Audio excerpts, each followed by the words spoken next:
پڑھو پڑھو قرآن پڑھو پڑھو قرآن پڑھو پڑھو قرآن پڑھو۔ اعوذ باللہ من الشیطان الرجیم، بسم اللہ الرحمن الرحیم، الحمدللہ رب العالمین، والصلاة والسلام علی محمد وعلی آلہ الطیبین الطاہرین، واللعنۃ الدائمۃ علی اعدائہم اجمعین، اما بعد، فقد قال اللہ سبحانہ وتعالی فی کتابہ المجید، بسم اللہ الرحمن الرحیم، والعادیات ضبحا فالموریات قدحا فالمغیرات صبحا فأثرن به نقعا فوسطن به جمعا۔ محترم سامعین کرام، پروگرام قصص القرآن کے ساتھ آپ کی خدمت میں حاضر ہیں۔ کیا آپ جانتے ہیں کہ ذات السلاسل کی جنگ کون سی جنگ تھی، اور اس جنگ میں کیا واقعات رونما ہوئے تھے، اور کس طریقے سے مسلمانوں نے اس جنگ کو جیتا؟ اس جنگ کا تذکرہ سورہ مبارکہ والعادیات میں ہوا کہ خداوند کریم نے ان گھوڑوں کی قسم کھائی کہ جو ہانپ رہے تھے۔ فرمایا کہ والعادیات ضبحا، ان گھوڑوں کی قسم جو ہانپ رہے تھے۔ فالمغیرات قدحا، اور ایسے گھوڑے کہ جو اپنی ٹاپوں سے چنگاریاں جو ہے وہ اڑاتے تھے، یعنی اس قدر وہ تیز رفتاری سے، برق رفتاری سے حرکت کرتے تھے کہ ان کی ٹانپوں سے چنگاریاں نکلتی تھیں۔ فالمغیرات صبحا، ایسے گھوڑے کہ جو صبح کے وقت حملہ کرتے تھے۔ فأثرن به نقعا، اور ایک غبار اڑاتے تھے، اور غبار اڑانے کے درمیان فوسطن به جمعا، اسی درمیان وہ حملہ کر دیتے تھے۔ یہ ایک جنگ کا نقشہ ہے جو خداوند کریم نے اس ابتدائی آیات میں پیش کیا کہ کس طریقے سے مسلمانوں نے اس جنگ میں جو ہے وہ فتح حاصل کی، اور ان کے جو گھوڑے تھے ان کی صفات کیا تھیں کہ ان کے گھوڑے ہانپ رہے تھے۔ وہ گھوڑے انتہائی تیز رفتار تھے، برق رفتار تھے کہ ان کی ٹانپوں سے چنگاریاں نکلتی تھیں، اور صبح کے وقت حملہ کیا گیا۔ حملہ کس طریقے سے کیا گیا؟ اس طریقے سے حملہ کیا گیا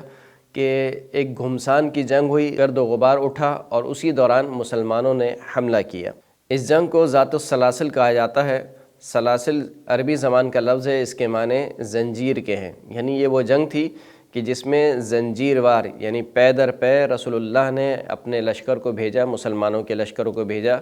اور جب ایک کے بعد ایک لشکر جو ہے وہ شکست کھا کر واپس لوٹتا تھا تو پھر اس کے بعد رسول اللہ نے آخری لشکر بھیجا کہ اس لشکر نے جو فتح حاصل کی، اس فتح کی داستان کو، اس فتح کی کیفیت کو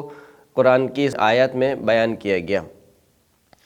کہتے ہیں کہ ایک شخص نے مدینے میں آ کر رسول اللہ کو خبر دی، یا ایک روایت کے مطابق وحی الہی سے رسول خدا کو باخبر کیا گیا کہ ایک گروہ ہے کہ جو رمل کی وادی میں مسلمانوں پر شب خون مارنے کے لیے تیار ہے۔ یعنی شام کے علاقے میں جو مدینہ سے تقریباً 50 منزل کے فاصلے پر ہے رمل کی وادی، وہاں پر ایک گروہ آمادہ ہے، اور وہ مسلمانوں پر حملہ کرنے کے لیے آئے، لہٰذا وہ شب خون مارنے کے لیے تیار ہے۔ رسول خدا صلی اللہ علیہ وآلہ وسلم نے مسلمانوں سے پوچھا کہ کون ہے کہ جو مسلمانوں کا دفاع کرے گا، تو اصحاب صفہ میں سے ایک جماعت کھڑی ہوئی، اور انہوں نے کہا کہ آپ جو ہے وہ لشکر کی کمان ہمارے حوالے کریں، ہم جو ہے وہ لشکر کا سربراہ بن کر جائیں گے اور اس لشکر سے مقابلہ کریں گے۔ اللہ کے رسول نے پہلے لشکر کی جو فرماندہی تھی، جو لشکر کا سپہ سالار تھا، وہ ابو بکر بن ابی قحافہ کو بنایا، اور ان کے ساتھ جو ہے وہ کچھ مسلمانوں کو بھیجا، اور ان سے کہا کہ بنی سلیم کے پاس جاؤ، اور بنی سلیم کے پاس جا کر لشکر کو آمادہ کرو، اور پھر اس لشکر کو لے کر جاؤ وہاں پر، یعنی وادی رمل میں، اور ان کفار یا مشرکین کا خاتمہ کر دو۔ یہ لشکر کو لے کر چلے، لیکن جب درے پر پہنچے، ایک وادی پر پہنچے، اس درے کے اطراف میں وہ دشمن چھپے ہوئے تھے، اور انہوں نے ایک طریقے سے کمین بنائی ہوئی تھی کہ جیسے ہی کوئی یہاں پر آئے گا ہم اس کو گھیر لیں گے اور اس پر حملہ کر دیں گے۔ انہوں نے درے کے اطراف سے مسلمانوں پر حملہ کیا، کافی مسلمان اس میں شہید ہوئے، اور جب مسلمانوں کے لشکر نے دیکھا کہ ہم اب اس لشکر سے لڑنے کی طاقت نہیں رکھتے ہیں، تو وہ لشکر دوبارہ واپس مدینے پلٹ آیا۔ اس کے بعد رسول اللہ نے دوسرا لشکر آمادہ کیا، اور اس بار لشکر کی جو سپہ سالاری تھی وہ عمر بن خطاب کے حوالے کی، اور کہا کہ تم اس لشکر کو لے کر جاؤ اور ان کفار اور مشرکین کے لشکر کے ساتھ مقابلہ کرو اور ان کو تحقیق کر دو۔ یہ لشکر بھی وہاں پر پہنچا، اور جب یہ لشکر وہاں پر پہنچا، اسی درے پر پہنچا، تو پھر دوبارہ انہوں نے مسلمانوں پر حملہ کیا، اور ایسا حملہ کیا کہ اب کی بار بھی مسلمان اس حملے کا مقابلہ نہ کر سکے، اپنا دفاع نہ کر سکے، لہٰذا یہ لشکر بھی دوبارہ مدینے میں واپس آ گیا۔ تیسری مرتبہ عمرو بن عاص نے کہا رسول اللہ سے کہ یا رسول اللہ مجھے لشکر کی سپہ سالاری دیں، میں لشکر کو لے کر جاتا ہوں اور میں ان پر حملہ کروں گا۔ اللہ کے رسول نے عمرو بن عاص کو لشکر کا سپہ سالار بنایا اور لشکر کو بھیجا، لیکن اب کی بار بھی اس لشکر کو شکست ہوئی اور یہ لشکر دوبارہ واپس مدینہ آیا۔